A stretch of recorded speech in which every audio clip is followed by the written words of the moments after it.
देखते, ये 2 सेल होती हैं जिनको हम जर्म सेल कहते हैं। इनके अंदर जो न्यूक्लियस होगा वो जर्म न्यूक्लियस कहलाएगा। और नीचे एक रेगुलर अनियमित आकार की एक बड़ी सेल होती है जिसको हम वेजिटेटिव सेल या कायिक सेल कहते हैं। इसके अंदर जो केंद्रक होगा वो कायिक केंद्रक कहलाएगा। अब इसके बाद हम देखें स्ट्रक्चर, हमने देखा कि जो वर्तिकाग्र वाला भाग होता है यहाँ पे हल्का सा जल होता है या पानी होता है, ठीक है। ये पानी जर्मपोर को अंदर जाएगा, ये जो जर्मपोर है यहाँ से पानी अंदर जाएगा।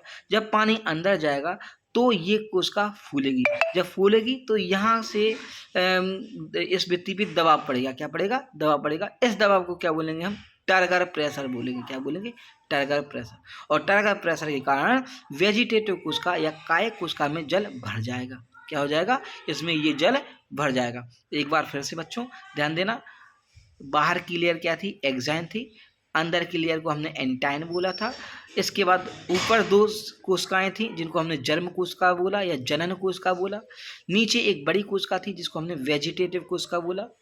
अब वर्तिकाग्र पे हमने देखा था कि यहाँ पे थोड़ा सा जल होता है, ठीक है। और इस परागकण में यहाँ पे एक जगह खाली होती है या हल्का सा छेद होता है जिसको हम जर्मपोर कहते हैं। अब ये पानी इसी जर्मपोर के माध्यम से रास्ते से अंदर वेजिटेटिव कोशिका के पास जाएगा। जब ये पानी जाएगा तो यहाँ पे एक प्रेशर लगेगा जिसे हम टर्गर प्रेशर कहते हैं। क्या कहते हैं? Turgor pressure. और इस टर्गर प्रेशर के दौरान बाहर का इस स्टिग्मा का जो पानी होता है वो कहाँ पे चला जाएगा? वेजिटेटिव कोशिका के अंदर चला जाएगा। अब जैसे ही पानी यहाँ पे जाएगा तो यहाँ पे इसका आकार बढ़ता जाएगा, जिसकी वजह से ये जो वेजिटेटिव सेल है ये जर्म सेल को क्या देगी? न्यूट्रिशन प्रोवाइड करवाएगी या पोषण प्रदान करेगी। अब यहाँ पे जो जर्मपुर वाला भाग है, जर्मपुर वाले भाग से एक लंबी सी नलिका निकलती है। ध्यान देना, इस नलिका को हम पॉलन ट्यूब या पराग नलिका कहते हैं। और इसका क्वेश्चन बनता है कि पराग नलिका का निर्माण कौन करता है? तो जो अंतः भित्ति अर्थात एंटाइन थी, ये लेयर एक लंबी सी नलिका का निर्माण करती है। ये लंबी सी नलिका क्या कहलाती है? पॉलन ट्यूब या पराग नलिका कहलाती है। ध्यान देना बच्चों, यहाँ पे पॉइंट बनता है, पराग नलिका का निर्माण कौन करता है? तो पराग नलिका का निर्माण एंटाइन करती है। कौन करती है? एंटाइन, ठीक है। अब इसके बाद देखें कि ये जो पराग नलिका है ये यहाँ से बढ़ती जाएगी। अब यहाँ पे इस पराग नलिका स्टाइल वाले पार्ट में आ गई। अब इसे पता कैसे चलेगा कि इसको जाना कहाँ है, ठीक है, कि किस जगह से इसको जाना है? तो यहाँ पे जो परागकण है, मतलब परागकण में जो जर्म सेल थी, ये जर्म सेल इस पार्ट में, ओव्यूल वाले पार्ट में 3 जगह से एंट्री करती है। अर्थात यहाँ पे स्ट्रक्चर देखें तो जो पॉलन ट्यूब है ये 3 जगह से एंट्री कर सकती है। एक को बोलते हैं हम पोरोगेमी, दूसरा होता है चैलेजोगेमी, तीसरा होता है मीसोगेमी। पोरोगेमी माइक्रोपाइल वाले पार्ट से जब पॉलन ग्रेन्स एंटर करते हैं या बीजांड द्वार से जब पॉलन ग्रेन प्रवेश करेंगे तो इस स्थिति को हम पोरोगेमी कहते हैं। ध्यान देना बच्चों, जब परागकण कहाँ से? बीजांड द्वार वाले भाग से अंदर प्रवेश करेंगे या माइक्रोपाइल वाले पार्ट से अंदर प्रवेश करेंगे तो इस स्थिति को हम पोरोगेमी कहेंगे।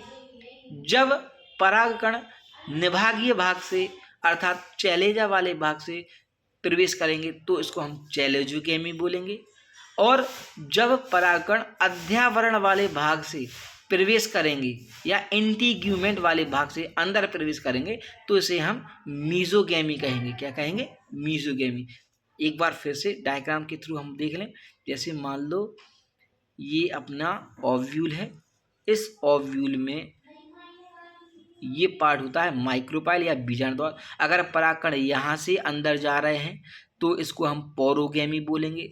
अगर परागकण, ये ऊपर चैलेजा वाला भाग होता है, अगर परागकण यहाँ से अंदर जाते हैं तो इसको चैलेजोगेमी कहते हैं। और अगर परागकण बीजांड, अध्यावरणीय बीजांड वाले भाग से या अध्यावरणीय भाग से या इंटीग्यूमेंट वाले भाग से एंटर करते हैं तो इसे अध्यावरणीय निभाग या मीसोगेमी कहते हैं। क्या कहते हैं?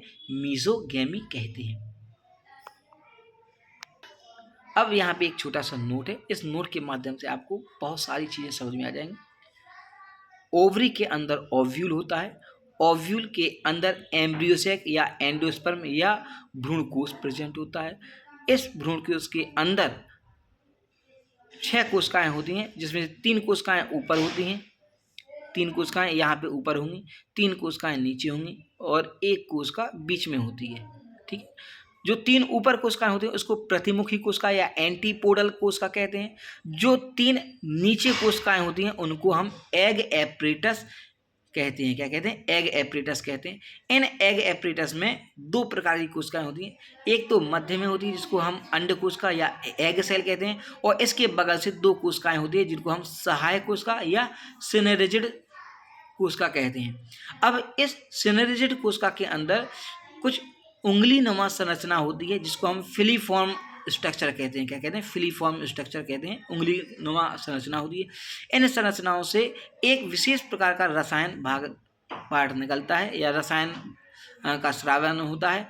उस रसायन में बोरोन, कैल्शियम और आयनोसिटॉल, ये एक प्रकार की शुगर है, ये तीनों प्रकार के रासायनिक पदार्थ बाहर निकलते हैं। अब ये जब तीनों प्रकार के रासायनिक पदार्थ निकलेंगे बाहर तो इनके 2 काम होंगे। एक तो पोलन ट्यूब का निर्माण करना। किसका? पोलन ट्यूब का निर्माण करना। दूसरा पोलन ग्रेन्स का जर्मिनेशन करना या उनका अंकुरण करना। तो जैसे ये केमिकल का सीक्रेशन होगा या श्रावण होगा तो यहाँ पे पोलन ट्यूब मूवमेंट करेगी। क्यों? क्योंकि इन केमिकल में एक मेन केमिकल था, कौन सा? बोरोन। ये बोरोन जैसे ही बाहर निकलेगा तो यहाँ पे पोलन ग्रेन को रास्ता मिल जाएगा कि कहाँ से पोलन ग्रेन्स को एंटर करना है। तो यहाँ पे केमिकल का सीक्रेशन होगा और केमिकल के द्वारा यहाँ पे गति हुई, इसे क्या बोलते हैं? कीमोट्रॉपिक मूवमेंट या रसानुवर्तन गति। क्या बोलेंगे? रसानुवर्तन गति।